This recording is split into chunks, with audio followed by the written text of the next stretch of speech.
Hi friends, welcome back to my channel. నేను మీ సాయి ప్రసన్నాని. ఈరోజు మన ఛానల్లో కార్తీక పురాణం 19వ అధ్యాయం గురించి తెలుసుకుందామండి. అంతకంటే ముందుగా మన ఛానల్ని ఎవరైనా ఫస్ట్ టైం చూస్తున్నట్లయితే ప్లీజ్ సబ్స్క్రైబ్ చేసుకోండి. ఓం కార్తీక దామోదరాయ నమః. ఇది శ్రీ స్కాంద పురాణాంతర్గత కార్తీక మహత్యమందలి 19వ అధ్యాయ ప్రారంభ. చాతుర్మాస వ్రత ప్రభావం. విధి విశేషాలను తెలిసినవారు నిన్ను వేదవేద్యునిగను నిశ్చల నిగమ అద్వితీయునిగను తెలుసుకున్నాను. అట్టి వాడవును సూర్యచంద్ర శంకర బ్రహ్మగాదులకు వేల్పులతో కొలవబడే పాదపద్మాలు గల రమణీయుడవైన నిన్ను పలుమార్లు స్తుతిస్తాను. ఓ పరమాత్మ, నీవు వాచమగోచరుడవు, శంకరుడు పూజించే పాదాలు కలవాడవు, సంసార భయాన్ని తొలగిస్తావు. సంసార సాగరాన మునిగి పర్వతాకారులైన శంకరాదులతో ఎల్లప్పుడూ పొగడబడుచుంటావు. స్థావర జంగమాదులైన సర్వభూతాలున్నను భూత భవిష్యత్ వర్తమానాలై ఉన్నాయి. అవి అనిత్యాలు. నీ మహిమ మాత్రం సర్వోత్కృష్టం. నీవు పరమాత్ముడువు. శంకరుడు నీ పాదపద్మాలెప్పుడూ పూజిస్తుంటాడు. చరాచరమైన ప్రపంచమంతా మహాభూతాలతోనూ మాయలతోనూ కూడి మాయమగును.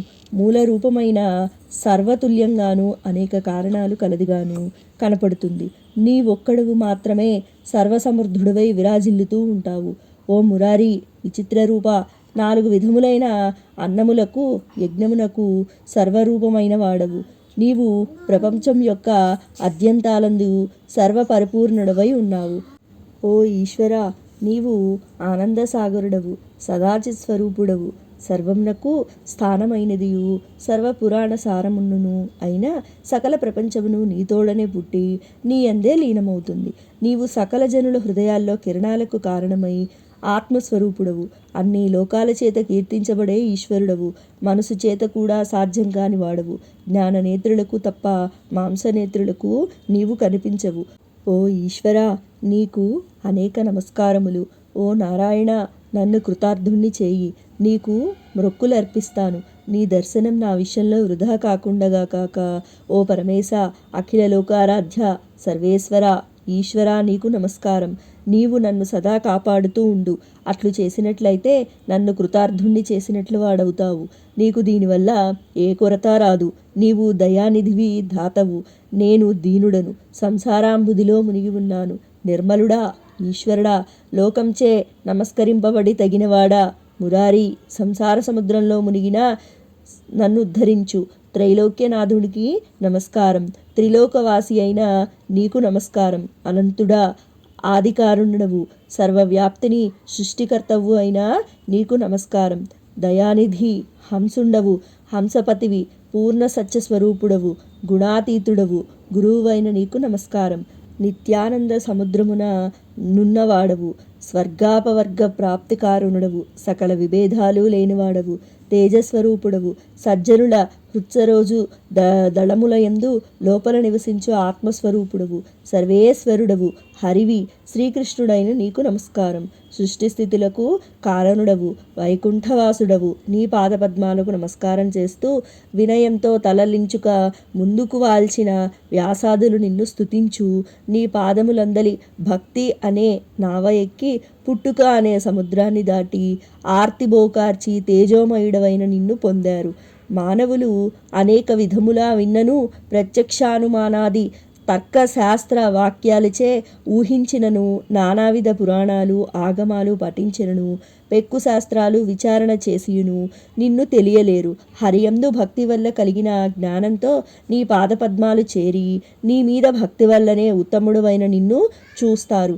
గజేంద్రుని జ్ఞానంతో నీ పాదపద్మాలు చేరి నీ మీద భక్తి వల్లనే ఉత్తముడైన నిన్ను చూస్తాడు. గజేంద్రుని ధ్రువిని రక్షించావు, ప్రహ్లాదుని కాపాడావు, మార్కండేయును విభూషుణ్ణి పోషించావు. కీర్తి సంపదతో విరాజిల్లు వాడవైన నీకు నమస్కరిస్తున్నాను. నిన్ను ఒక్కసారి తలంచితేనే సకల పాపాలు నశింపజేసే నీ పాదపద్మాలు పొందుతారు. అట్టి నీకు నమస్కారం. ఓ కేశవ, నీకు నమస్కారం. మధుసూదన, దేవ, మహేష, మహామతి, త్రివిక్రమ, నిత్యవామన, నీకు నమస్కారం. కేశవ, నీకు నమస్కారం. శ్రీధర, నీకు వందనం. ఋషికేశ, నీకు నమస్కారం. పద్మనాభ, నీకు నమస్కారం. ఓ కరుణానిధి, నీకు నమస్కారం. దామోదర నీకు నమస్కారం, సంరక్షణ నమస్కారం, నన్ను కాపాడు అని ప్రార్థించాడు. ఈ విధంగా జ్ఞానసిద్ధి ప్రార్థించడం విన్న శ్రీ మహావిష్ణువు చిరునవ్వుతో, జ్ఞానసిద్ధి, నీ స్తోత్రానికి సంతోషించాను, ఏదైనా వరం కోరుకో అన్నాడు. భగవానుడు ఆజ్ఞ విన్న జ్ఞానసిద్ధి, మురారి, నా మీద దయ ఉంటే నాకు నీ పదం ఇవ్వు, నాకు అంతకంటే కావాల్సింది లేదు అన్నాడు. అంతటా మహావిష్ణువు, నీ కోరిక ఆ విధంగానే నెరవేరుతుంది, నీకు మేలు కలిగే ఇంకొకటి చెప్తాను విను.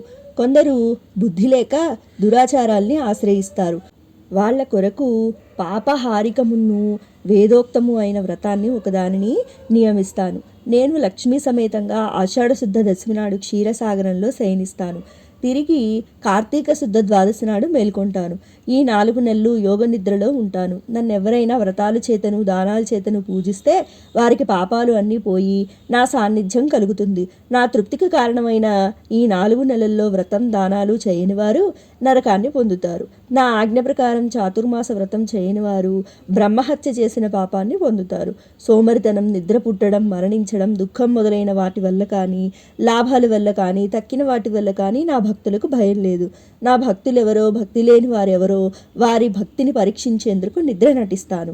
నా ఆజ్ఞ ఎవరు పాటిస్తారో, నాకు ఇష్టాన్ని ఎవరు కలిగిస్తారో వారి వాక్కాయ జన్మలమైన పాపాలన్నీ హరిస్తాయి. నీవు చేసిన స్తోత్రాన్ని 3 సంధ్యల్లోనూ పఠించే వారికి నా మీద దృఢమైన భక్తి కలుగునుగాక, వారు చిరకాలం వైకుంఠాన నివసించుగాక అని యోగ నిద్రకు వెళ్ళిపోయారు. ఓ మహాముని, శ్రీహరి వాక్యాన్ని నీకు చెప్పాను. ఈ చాతుర్మాస వ్రతం అన్ని వ్రతాల్లోనూ ఉత్తమును, పావనమును, ఫలప్రదమును అవుతుంది. మహాపాపిష్టులైన దురాత్ములు కానీ, విష్ణుప్రియులైన సాధువులు కానీ చాతుర్మాస వ్రతం ఆచరించాలి. 4 జాతుల వారు, స్త్రీలు, పురుషులు, విధవ స్త్రీలు, పుణ్య స్త్రీలు, సన్యాసులు, వారు వీరు అనే భేదం లేకుండా విష్ణుప్రీతికి ఈ వ్రతం చేయని వారు 1,000,000 జన్మల వరకు సురాపానం చేసిన వారి పాపాన్ని పొందుతారు. చేస్తే అనంతమైన పుణ్యం లభిస్తుంది. జ్ఞానసిద్ధులాదులంతా చాతుర్మాస వ్రతం చేసి పుణ్యలోకాలు పొందారు. ఇది శ్రీ స్కాంద పురాణాంతర్గత కార్తీక మహత్యమందలి 19వ అధ్యాయం సంపూర్ణం. ఓం కార్తీక దామోదరాయ నమః. ఈశ్వరుని కృపాకటాక్షలు మనందరిపై ఎల్లవేళలా ఉండాలని మనస్ఫూర్తిగా కోరుకుంటున్నానండి. సర్వేజన సుఖినో భవంతు, సర్వే సృజన సుఖినో భవంతు. ధన్యవాదాలు.